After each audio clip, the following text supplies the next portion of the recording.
Hello बच्चों, कैसे हैं आप सभी। आई होप आप लोग बहुत अच्छे होंगे और आपकी पढ़ाई बहुत अच्छी चल रही होगी। सो प्रीवियस क्लास में हमने chemical effects of electric current के बारे में काफ़ी अच्छी तरह से हमने चैप्टर को पढ़ा था। काफ़ी अच्छे सारे कॉन्सेप्ट्स को हमने देखे थे।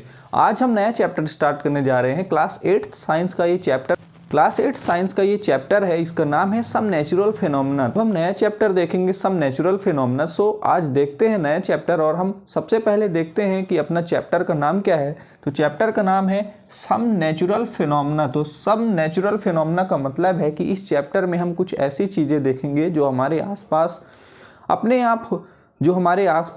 आप होती हैं। सम नेचुरल फिनोमेना यानी कि नेचर के द्वारा कुछ ऐसी घटनाएं जो होती हैं, नेचर जो कुछ घटनाएं करता है, कहीं ना कहीं उसके रिस्पॉन्सिबल थोड़ा सा ह्यूमंस भी होते हैं। पर यहाँ पर हम नेचर को लेकर चलेंगे। यहाँ पर नेचर ही सोल रिस्पॉन्सिबल एक तरह से होता है, ज़्यादातर उसी को हम रिस्पॉन्सिबल ठहराएंगे। जो भी यहाँ पर नेचुरल घटनाएं होंगी, जो भी नेचुरल फिनोमेना होंगे। तो सबसे पहले हम देखते हैं कि क्या क्या टॉपिक्स इस चैप्टर में हम कवर करेंगे। नेचुरल फिनोमेना का मतलब हुआ कि कुछ प्राकृतिक घटनाएं, यानी उन घटनाओं के बारे में हम पढ़ेंगे। प्राकृतिक घटनाएं, तो वो कौन सी घटनाएं हो सकती हैं, वो कौन से फिनोमेना हो सकते हैं। तो सबसे पहले देखते हैं कि वो कौन से फिनोमेना हो सकते हैं। तो दो फिनोमेना हमें पढ़ने हैं। सबसे पहला है लाइटनिंग और सेकंड है अर्थक्वेक। तो लाइटनिंग के बारे में हम पढ़ेंगे कि लाइटनिंग क्या होती है, कैसे होती है, क्यों होती है और हमें कैसे बचना चाहिए। डूज और डोंट्स के बारे में पढ़ेंगे कि अगर लाइटनिंग हो रही है यानी बिजली कड़क रही है आसमान में, तो हमें क्या करना चाहिए और क्या नहीं करना चाहिए। घर के अंदर है तो हमें कैसे बचना है और घर के बाहर है तो हमें कैसे बचना है। उसके बाद हम देखेंगे कि अर्थक्वेक क्या होता है, अर्थक्वेक क्यों होता है, किस वजह से होता है। उसके बाद हम देखेंगे क्रस्ट, मेंटल और कोर, यानी जो 3 लेयर्स होती हैं अर्थ को, जिसमें डिवाइड किया गया है अर्थ को, तो उसके बारे में देखेंगे।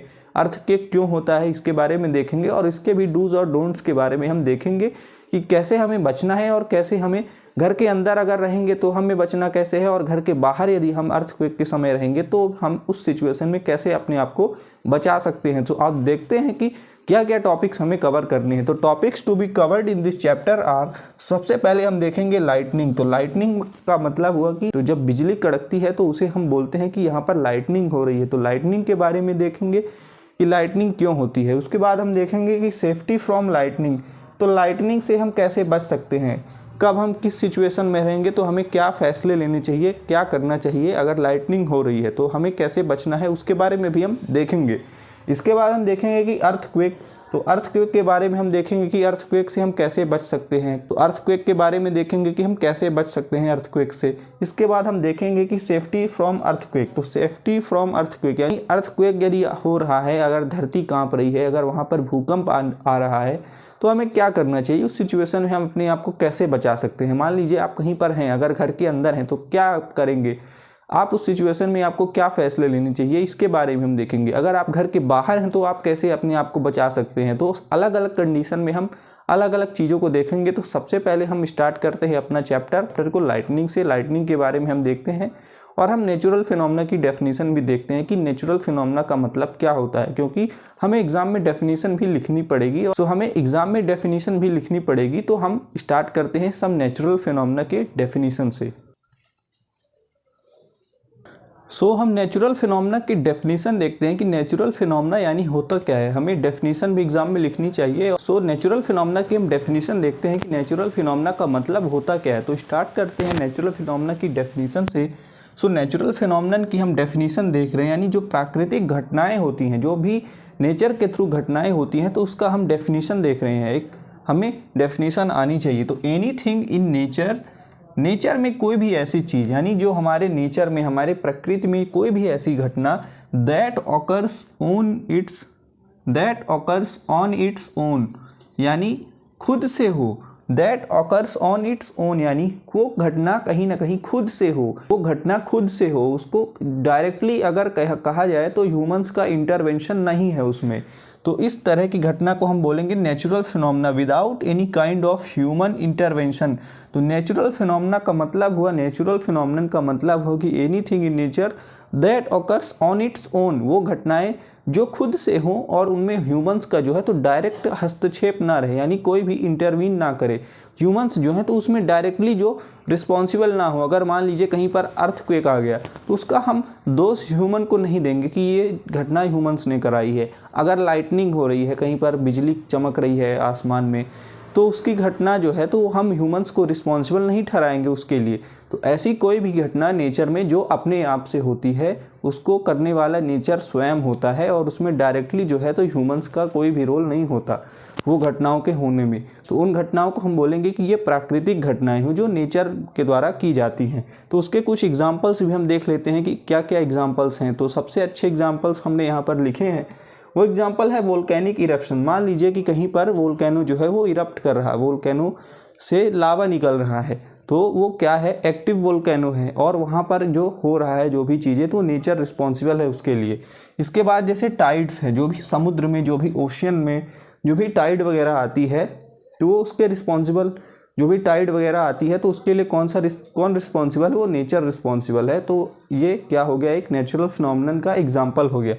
इसके बाद स्टॉर्म हो गया, साइक्लोन हो गया, वेदर हो गया, किसी भी एरिया का वेदर हो गया या कहीं पर साइक्लोन आ गया तो उसका जो कॉज है वो नेचर है। उसका जो कहीं पर साइक्लोन आ गया या कहीं का वेदर ख़राब है तो कहीं ना कहीं एक नेचुरल फिनोमिनन का एग्जाम्पल है, तो आप उसको लिख सकते हैं। अगर कोई आपसे पूछे कि नेचुरल फिनोमिनन के एग्जाम्पल्स बताइए तो आप बताएंगे कि वोल्केनिक इरप्शन हो गया, अर्थक्वेक हो गया, लाइटनिंग हो गया, स्टॉर्म हो गया, टाइड हो गया, साइक्लोन हो गया या कहीं का वेदर हो गया। तो ये चीज़ें आप बता सकते। अर्थक्वेक हो गया, लाइटनिंग हो गया। अर्थक्वेक मेनली किस वजह से होता है कि जो अर्थ के क्रस्ट में जो भी टेक्टोनिक प्लेट्स होती हैं उन प्लेट्स को, अगर वो प्लेट्स एक दूसरे से आपस से स्लाइड करें या एक दूसरे के ऊपर आने लगे या उनकी जो मूवमेंट है वो ज़्यादा होने लगे तो उस वजह से अर्थक्वेक आते हैं। कोई भी एरिया अगर दो प्लेट्स हैं अगर वो मूवमेंट करेंगी तो जो वहाँ जहाँ पर जो भी डेंजर जोन होगा तो वहाँ पर जो रहने वाले लोग होंगे तो वहाँ पर अर्थक्वेक जरूर आएगा। तो इसलिए इंडिया में कई सारी जो हैं तो ऐसे सिस्मिक जोन्स बनाई गई हैं। उन जोन्स के बारे में भी हम देखेंगे इन अपकमिंग क्लासेस। तो हम इस चीज़ के बारे में देख लिए कि नेचुरल फिनोमेना का क्या मतलब होता है। अब हम लाइटनिंग के बारे में स्टार्ट करते हैं अपना चैप्टर। अब देखते हैं कि लाइटनिंग क्या होती है और ये क्यों होती है। तो लाइटनिंग को समझने के लिए हमने यहाँ पर एक डायग्राम बनाया है और उस डायग्राम के थ्रू हम समझेंगे कि लाइटनिंग क्यों होती है और ये क्या होती है। तो आप यहाँ पर देखें बच्चों कि सबसे पहले आप ऐसा समझिए कि जब भी नॉर्मल सिचुएशन रहती है तो सब कुछ शांत माहौल रहता है, वहाँ पर कोई भी डिस्टर्बेंस नहीं होता। वहाँ पर चार्जेस जो हैं वो अलग टॉप मोस्ट पोजीशन पर वो अलग सेपरेट रहते हैं, मतलब आसमान में अलग चार्जेस रहते हैं और अर्थ पर एक नॉर्मल सिचुएशन रहती है, वहाँ पर भी नॉर्मल चार्जेस रहते हैं। नॉर्मल सिचुएशन रहती है वहाँ पर कोई भी चार्ज जो है वो आपस में मिक्स नहीं करते, पॉजिटिव और नेगेटिव चार्जेस जो हैं वो सेपरेट रहते हैं। लेकिन होता क्या है कि जब भी हवा चलने लगती है, ज़्यादा तेज़ हवा, एयर करंट जब ज़्यादा होता है तो वहाँ पर क्या होता है कि जो हवा है, एयर जो है वो मूव करने लगती है ऊपर की तरफ। तो एयर करंट मूव अपवर्ड्स। तो air current during thunderstorm air current move upwards. तो एयर करंट जो है एक तरफ से तो ऊपर जाने लगेगी। यहाँ पर एयर जो है एयर करंट मूव अपवर्ड।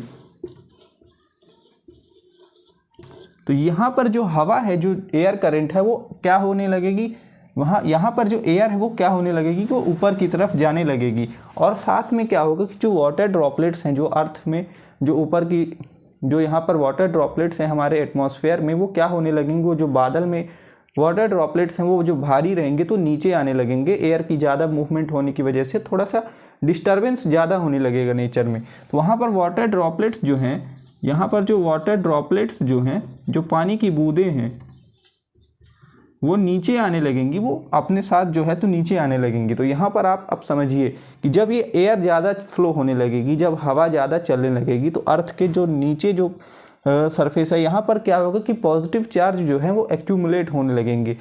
जो अभी हमारे आसपास बिल्डिंग है, पेड़ पौधे हैं, ज़मीन है, मतलब कोई भी स्ट्रक्चर है अर्थ की जो सतह पर जो जुड़ा हुआ है अर्थ से, तो वहाँ पर एक पॉजिटिव चार्ज डेवलप होने लगेगा और यहाँ पर जो हवा है ये ऊपर की तरफ जाने लगेगी। तो यहाँ पर जो बादल है, यहाँ पर जो क्लाउड्स हैं, तो यहाँ पर क्या होगा कि इनके क्लाउड्स के बीच में भी एक डिफरेंस होने लगेगा। ये जो क्लाउड्स हैं तो वहाँ पर भी जो एयर का मूवमेंट वो फील होगा उन्हें, और वो क्या करेंगे कि वो चार्जेस को जो है तो सेपरेट कर देंगे। तो पॉजिटिव चार्ज जो है वो ऊपर चला जाएगा और ऊपर, और नेगेटिव चार्ज जो है वो और नीचे आता जाएगा। नेगेटिव चार्ज जो है वो और नीचे आता जाएगा। तो यहाँ पर जब ऐसी सिचुएशन होगी तो जो नेगेटिव चार्ज और वाटर ड्रॉपलेट्स जो यहाँ पर आई हैं तो उनमें जो नेगेटिव चार्ज है और जो पॉजिटिव चार्ज यहाँ पर है तो वो एक दूसरे से इंटरेक्ट करेंगे। तो यहाँ पर ये जो आप देख रहे हैं, यहाँ पर जो इंटरेक्शन आप देख रहे हैं तो ये इस वजह से हो रहा है। और साथ में यहाँ पर ये आपस में भी, यानी यहाँ पर भी आपस में यहाँ पर लाइटनिंग होगी। तो आप दो तरह से समझिए कि एक तो लाइटनिंग होगी कि जो अर्थ पर लाइटनिंग हो रही है, यानी बिजली जो है वो सीधे ज़मीन को टच कर रही है, ज़मीन पर जो भी स्ट्रक्चर है वहाँ पर टच कर रही है, और उससे ज़्यादा नुकसान होता है, बहुत ज़्यादा नुकसान होता है, और लोगों की डेथ भी हो जाती है, बिल्डिंग्स भी गिर जाती हैं, मतलब बहुत ज़्यादा एनर्जी होती है लाइटनिंग में।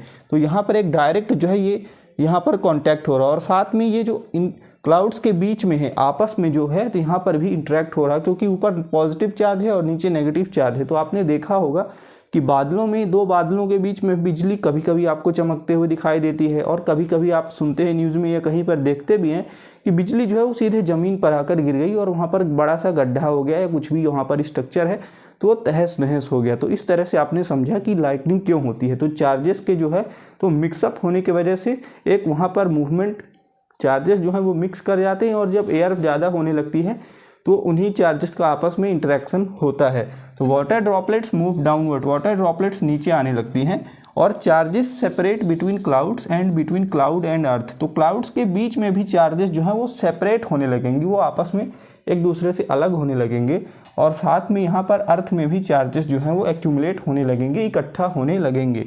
Air normally a bad conductor of electricity, जो नॉर्मल एयर है वो generally bad conductor of electricity होती है।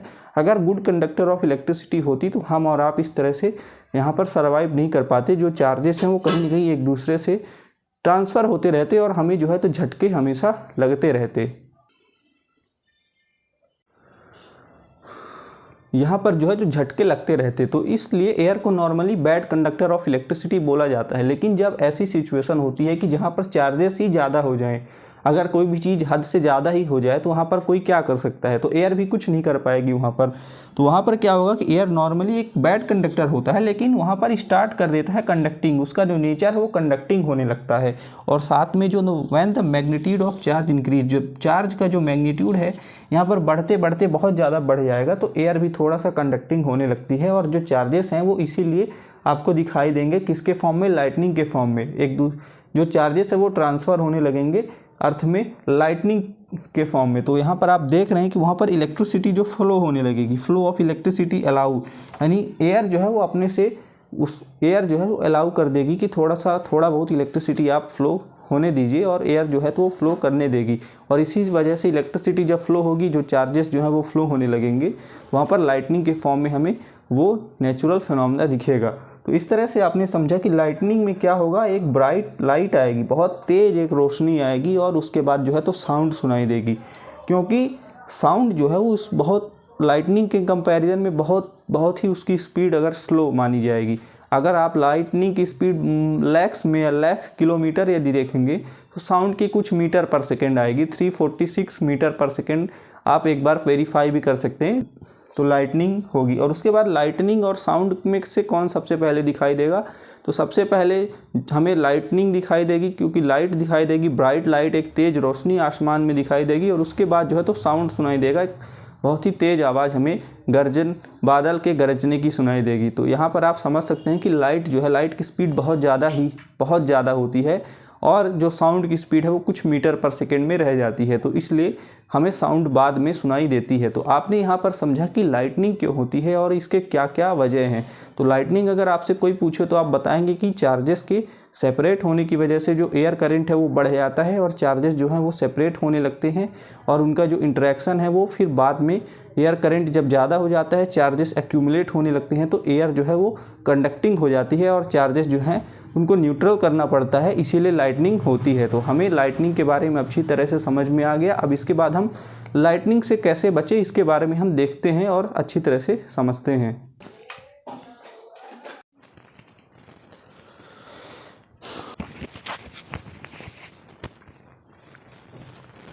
सो लाइटनिंग की एक हम बेसिक सी डेफिनेशन देख लेते हैं, उसके बाद तो हम अच्छी तरह से लाइटनिंग को समझ ही लेंगे कि ये क्यों होता है, और स्टोरी ऑफ लाइटनिंग भी हम एक तरह से देख लेंगे कि क्या स्टोरी है और कैसे होती है लाइटनिंग। तो एक बेसिक डेफिनेशन हम देखते हैं जो आपको एग्ज़ाम में हेल्प करेगी। तो लाइटनिंग का हम एक बेसिक डेफिनेशन देख रहे हैं। तो लाइटनिंग एक नेचुरल इलेक्ट्रिकल डिस्चार्ज है एटमॉस्फेयर में। तो एटमॉस्फेयर में जो भी नेचुरल इलेक्ट्रिकल डिस्चार्ज यानी चार्जेस जो हैं वो जो इलेक्ट्रिकल डिस्चार्ज होता है एटमॉस्फेयर में, उसे हम बोलेंगे कि lightning. Lightning is a natural electrical discharge in the atmosphere. Charges जो हैं यहाँ पर नेचर में एटमॉस्फेयर में डिस्चार्ज होते हैं। मतलब क्या होता है कि यहाँ पर चार्जेस जो एक्यूमुलेट होते हैं वो अचानक से एक चार्जेस का इंटरेक्शन होता है और वो डिस्चार्ज हो जाते हैं, ट्रांसफ़र हो जाते हैं एक तरह से। तो natural electrical discharge in the atmosphere is termed as lightning. तो ये क्यों होता है इसके बारे में हम आगे डिस्कस किए हैं और आप अच्छे तरह से समझ जाएंगे। तो it often occurs during thunder storms. Thunder storm यानी आंधी तूफान के समय ये अक्सर आपको देखने को मिलता है कि अगर आंधी तूफान आ रही है तो वहाँ पर लाइटनिंग भी होगी, बिजली भी वहाँ पर चमकेगी। But also takes place during volcanic eruptions. तो जहाँ पर वोल्केनिक इरप्शन होता है, जहाँ पर वोल्केनो जो है वो इरप्ट होते हैं, तो वहाँ पर भी लाइटनिंग को हमें देखने को मिलती है।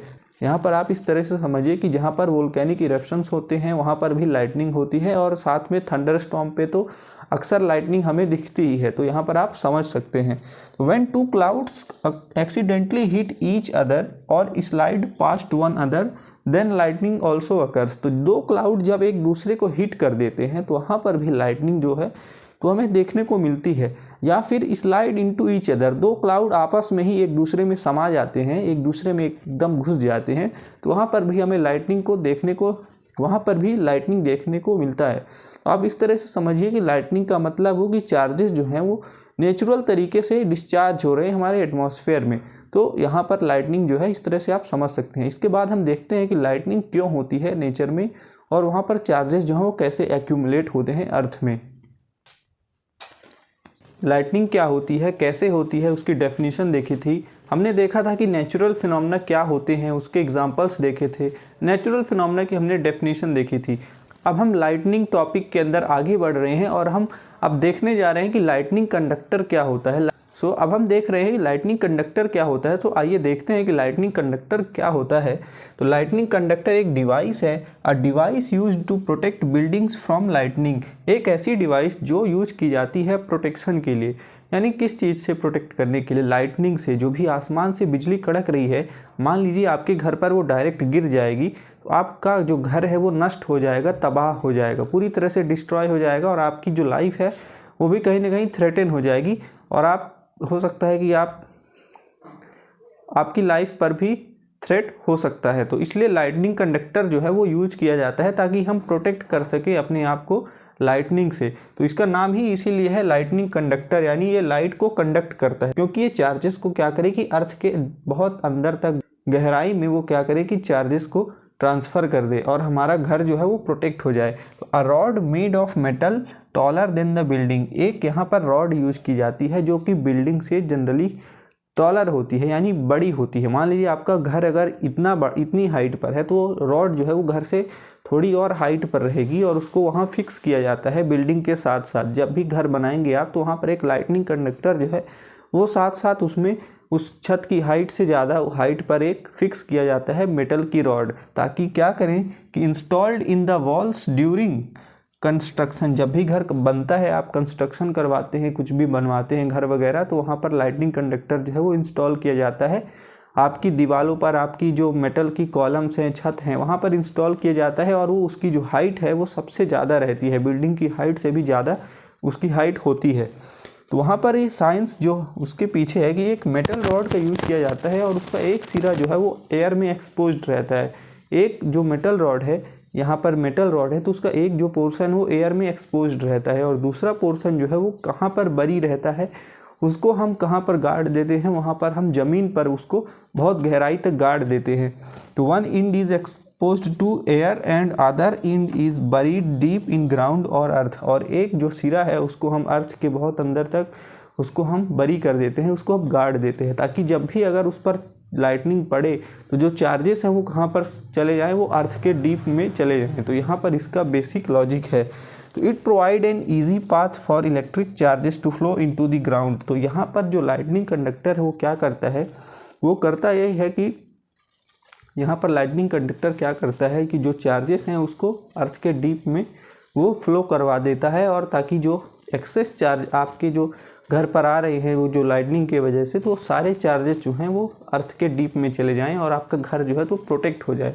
तो बेसिक साइंस इसके पीछे ये है। तो लाइटनिंग रॉड जो है ये आप देख सकते हैं कि अर्थ, ये अगर घर है हमारा तो इसकी हाइट से ज़्यादा हाइट पर ये जो है तो रॉड जो है वो यहाँ पर दिख रही है आपको। तो ये रॉड यहाँ से लेकर और यहाँ तक पूरे अर्थ तक है, यानी आप समझिए कि ये जो रॉड हम बना रहे हैं तो ये यहाँ तक है, अर्थ के डीप तक है यहाँ तक, और ये ग्राउंड है या फिर अर्थ है, और ये वायर या फिर आप ये समझिए कि रॉड ही है, एक वायर कह सकते हैं, या फिर वो रॉड ही है, पूरी एक सिंगल रॉड है। तो ये रॉड यहाँ पर घर की हाइट से ज़्यादा है। अगर ये हाइट हाउस की है तो ये रॉड है जिसकी हाइट ज़्यादा है। तो ये क्या करेगा कि जब भी बिजली कड़केगी, बिजली इसके ऊपर अगर आएगी तो ये पूरी लाइटनिंग जो है तो अपने ऊपर ले लेगा और यहाँ से चार्जेस को फ्लो करवा के फिर ग्राउंड में भेज देगा। और इसी वजह से हम अर्थिंग भी, आप समझते होंगे कि अर्थिंग भी इसीलिए की जाती है कि जो चार्जेस ज़्यादा एक्यूमुलेट हो उनको अर्थ में ट्रांसफ़र कर दिया जाए, ताकि उनको अर्थ के अंदर भेज दिया जाए, तो चार्जेस जो हैं वो बैलेंस हो जाएं एक तरह से। तो आप इस तरह से समझिए, तो आप इस तरह से समझिए कि लाइटनिंग कंडक्टर क्यों यूज़ किया जाता है। सो इस वीडियो को हम यहीं तक रखते हैं। नेक्स्ट वीडियो में हम सेफ्टी के बारे में देखेंगे कि लाइटनिंग से कैसे हम बच सकते हैं, डूज़ और डोंट्स के बारे में पढ़ेंगे कि कैसे हम अपने आप को बचाएं और लाइटनिंग से कैसे हम प्रोटेक्टेड रहें। तो इस तरह से आप समझ सकते हैं कि हमने चैप्टर को बहुत अच्छी तरह से अभी तक स्टार्ट किया है और काफ़ी सारी चीज़ें हमने पढ़ भी ली हैं। सो इसी तरह आप अपना सपोर्ट बनाए रखिए। अगर आप चैनल पर पहली बार आए हैं तो चैनल को सब्सक्राइब कीजिए, अपने दोस्तों के साथ शेयर कीजिए, इस वीडियो को लाइक कीजिए, और अगर आप कुछ भी कमेंट करना चाहते हैं तो बिल्कुल आपका चैनल है और आप इस पर कमेंट कीजिए। और मिलते हैं नेक्स्ट वीडियो में, तब तक के लिए थैंक यू।